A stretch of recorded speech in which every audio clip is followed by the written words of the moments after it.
centers. जी हाँ, coaching centers. In spite of knowing the error in the functionality of these coaching centers, we do not say against anything.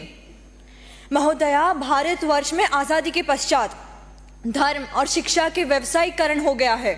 शिक्षा अगर दान देने की वस्तु है तो उसका व्यवसायीकरण क्यों? कोचिंग इंस्टीट्यूट्स की अलग सेंटर्स में अलग फीस क्यों?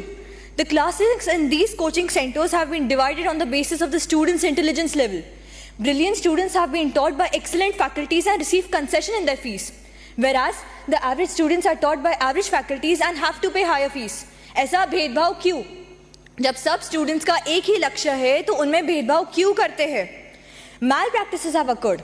IIT कानपुर में मीटिंग 7 बजे से लेकर 7:30 बजे तक चली और उसके पश्चात ही ये घोषित किया कि IIT का पेपर कैंसिल है. मीटिंग पेपर लीक की वजह से हुई थी. पेपर लीक एक कोचिंग इंस्टीट्यूट के एक्स्ट्रा क्लास में लीक की गई थी. ऐसे कोचिंग इंस्टीट्यूट्स के वजह से हमारे दूसरे बच्चों का रैंक एंड स्कोर्स अफेक्ट होता है.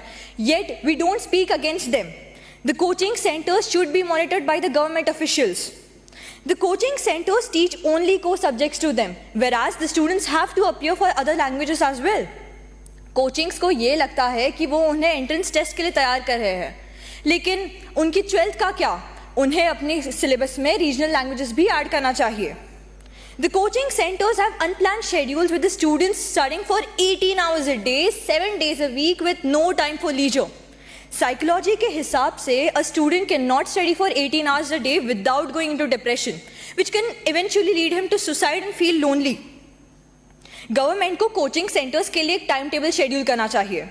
In January this year, the Union Ministry of Education issued strict guidelines that institutions cannot issue misleading governments advertisements about guaranteeing ranks and good marks.